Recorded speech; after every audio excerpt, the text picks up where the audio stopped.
So here's a story. There I am watching the Texans-Jets game when an ad break comes along. But what I saw next shocked me. Two boxers, identical twins, called Jamel and Jamal. I mean, I googled these guys, and I don't remember which one the most famous one is because their names are exactly the same. I give the parents a 0 out of 10 for creativity and 0 out of 10 for confusion when calling on only one of the two children. Now, this whole experience inspired me to find as many ridiculous sibling names in the NFL that I could.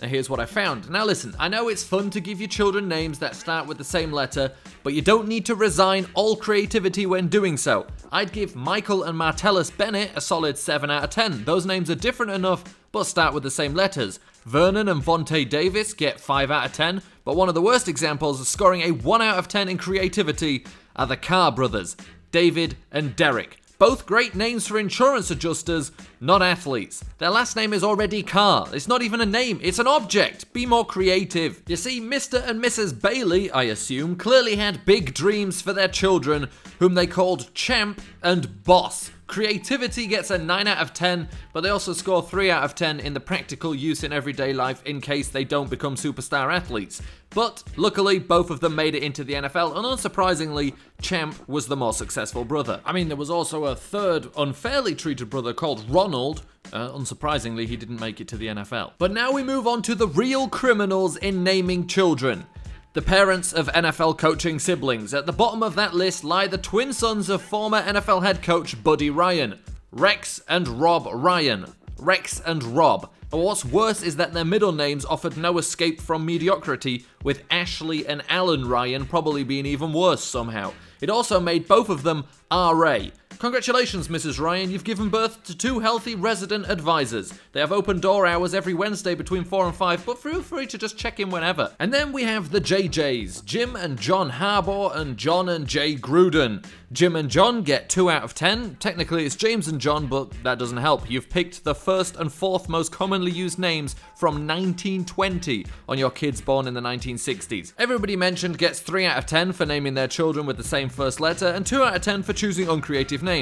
Actually, scratch that. The Grudens get 3 out of 10 because at least Jay is a little more out there, even if both names only use 3 letters. That's 3 letters. What kind of hopes do you have for your children when you think they won't manage more than 3 letters in their name? Now we've established you get low marks just by going by the Kardashian model when it comes to naming kids, but Jamel and Jamal is on another level. It's so ridiculous there is no comparison in the NFL, but I found some that are a little too close for comfort. Now we'll start off with popular twins Shaquem and Shaquille, and although you may think, oh, they're not so similar, they sound different enough, that's not the problem. The problem is their parents both gave them a name which has a built-in nickname, Shaq.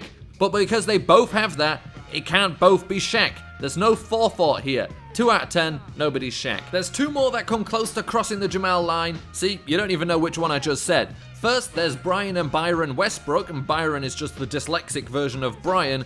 Too much confusion, 4 out of 10 because they're not actually the same name. And then you have TJ Ward and Teron Ward. Now you may remember Teron Ward from when he scored 15 fantasy points for the Falcons in week 4 of the 2015 season.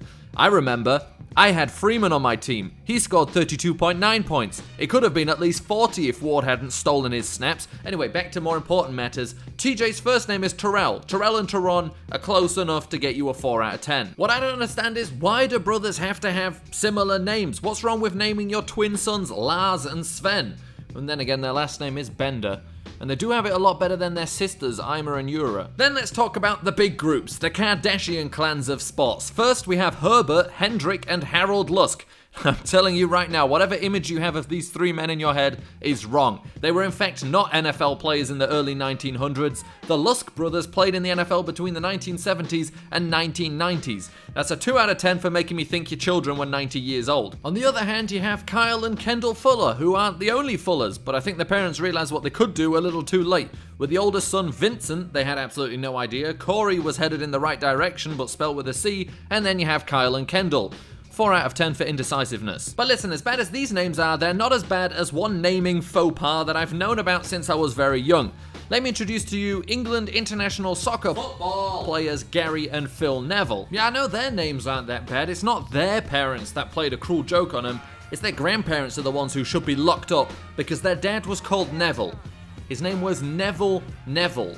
So that's all for this video. I couldn't really find any more. Sorry to anyone who has the same name as their siblings, or anybody whose name I mentioned in this in not the best light, although I didn't blame the actual names, it's just combined with other names that sound similar. Just remember that when you have the power to name a human being, you must wield that power responsibly, because as Spider-Man's Uncle Ben once said, subscribe to my YouTube channel and don't forget to like the video.